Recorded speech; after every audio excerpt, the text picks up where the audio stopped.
A teenage girl was allegedly murdered by an Australian man in Thailand. There's a specific kind of message that hits different when you read it back later. You know the one I mean. It's short. It's ordinary. It's the kind of text you send your friends without thinking twice about it because you're just letting them know you're okay. You've arrived. You're safe. You'll talk to them soon. Nobody writes those messages thinking they're going to be the last thing they ever send. But sometimes, that is exactly what they become. A tiny, everyday sentence that sits on a friend's phone for the rest of their life because the person who sent it never got to send another one. So here's the question I want you to carry through this entire story. When a young girl tells her friends she's arrived safe and hours later she's gone, how many lies does it take from the man who was with her before somebody finally stops him at an airport at 1:30 in the morning? Welcome to Crime Cipher. We decode the cases the headlines summarize and the truth the system leaves behind. Subscribe if you are new here, because what came out of this arrest in the last 72 hours is one of the darkest stories we have covered,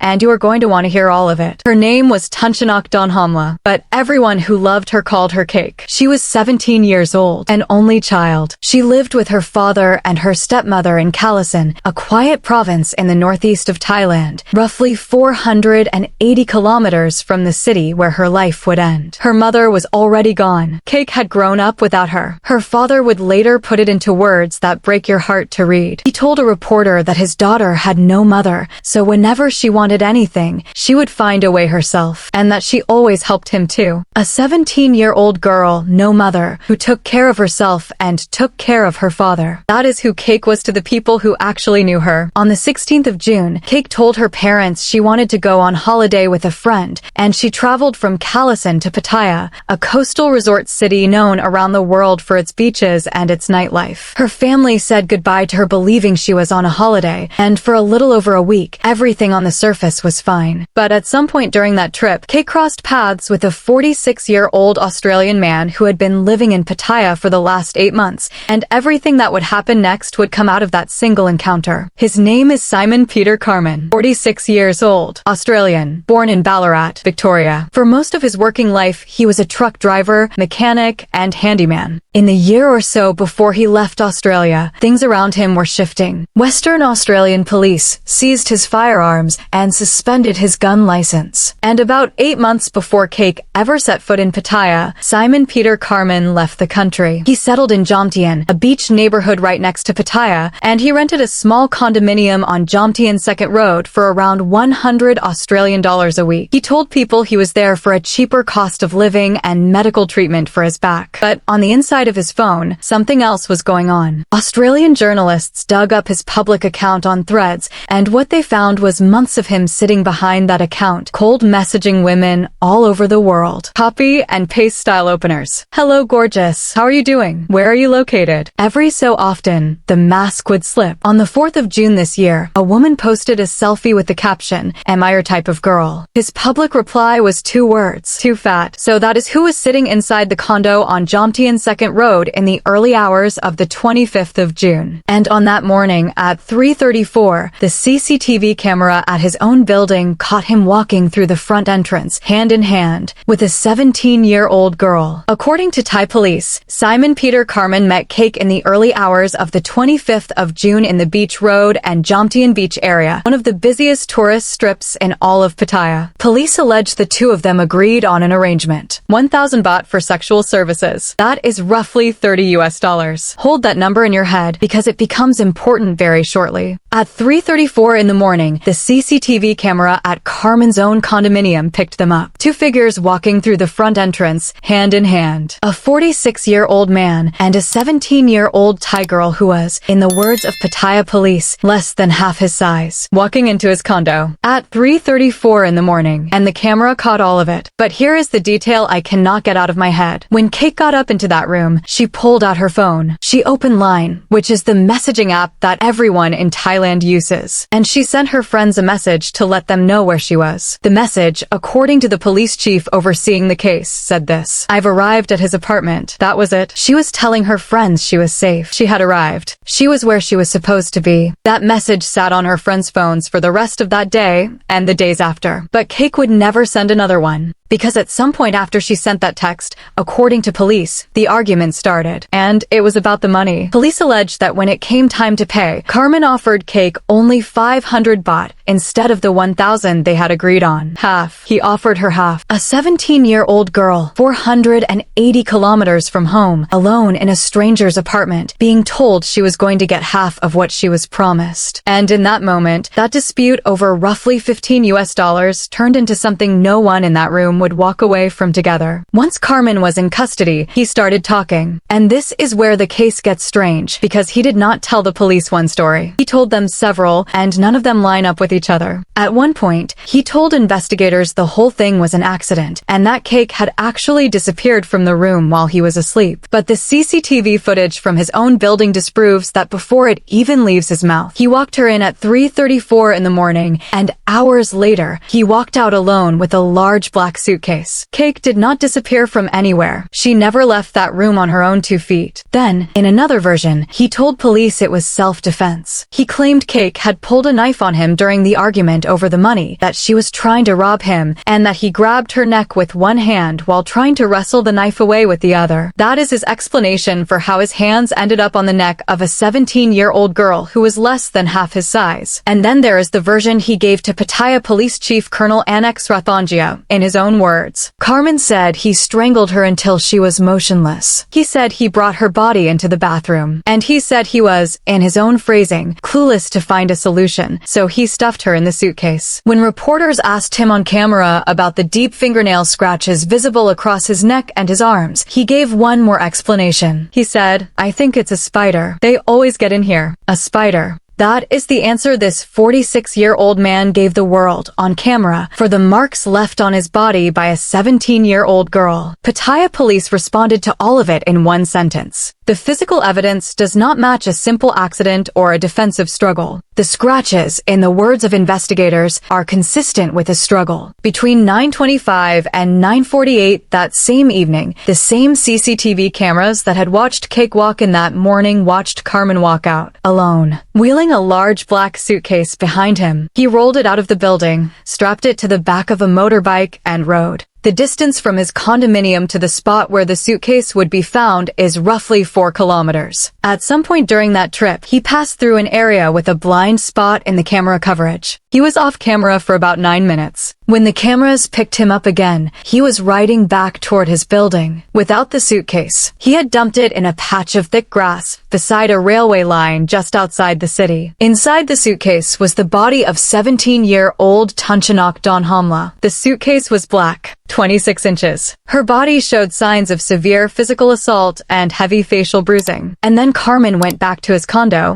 and he went to sleep. The next day, Cake's friends started trying to reach her. They had not heard from her since the message she sent them the day before. By 5 o'clock that afternoon, Pattaya City Police had officially received a missing persons report on a 17-year-old Thai girl named Tunchanok Donhomla. And that is the moment the CCTV review began. Detectives pulled the footage from Carman's building. They watched him walk in with her at 3:34 Thursday morning. They watched him walk out alone with a black suitcase Thursday evening. They watched him ride away on the motorbike. They watched him come back without the suitcase. And they picked up their phones and called the Immigration Bureau. The moment Pattaya police finished watching that CCTV footage, they knew exactly who they were looking for. But there was a problem. Simon Peter Carman was already on his way to the airport. Pattaya City Police coordinated directly with the Immigration Bureau at Bangkok's Suvarnabhumi Airport. A flag went out on his name. His passport, his details, and his flight information all landed in front of immigration officers before he ever reached the check-in counter.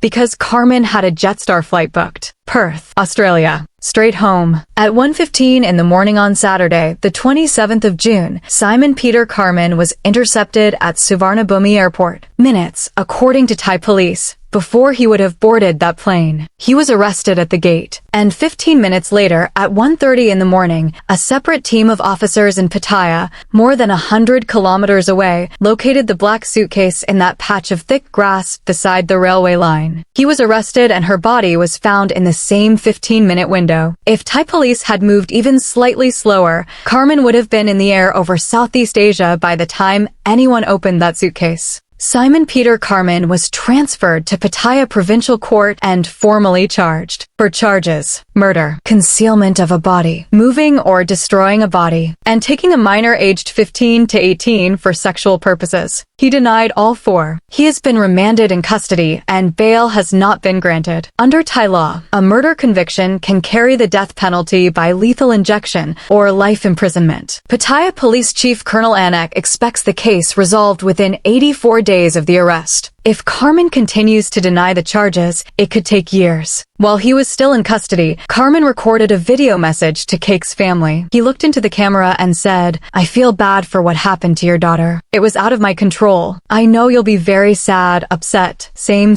me." And then he added a line that has stayed with a lot of people who have watched the footage. He said, "Please tell other girls, just to be careful." Cake's family responded. Her father, Donhomla, said he was deeply saddened, and he described his daughter as a hardworking girl who always helped him. Her stepmother, Ora di Basarakam, was less measured. She told reporters, "We were scared. We just hoped it wouldn't turn out the way we feared. Now our eyes are swollen from crying." And then she said, "I told the police I want him executed. I even asked the police if I could hit him, if I could beat him." That is not a soundbite. That is a grieving woman asking the police for permission to put her hands on the man she believes killed her 17-year-old daughter. So this is where we are. A 17-year-old girl who told her friends she had arrived safe. A 46-year-old man on the other side of that door with a story that keeps changing every time he opens his mouth. A suitcase, a motorbike, a railway line, and an airport arrest at 1:30 in the morning that came 15 minutes before her body was even found. Cake was somebody's only daughter. She grew up without a mother and still found a way to take care of her father. She traveled to Pattaya thinking she was on a holiday. And her final message to the people who loved her said she had arrived at his apartment. The next hearing in this case is coming. The Thai courts will decide what Simon Peter Carman actually did in that room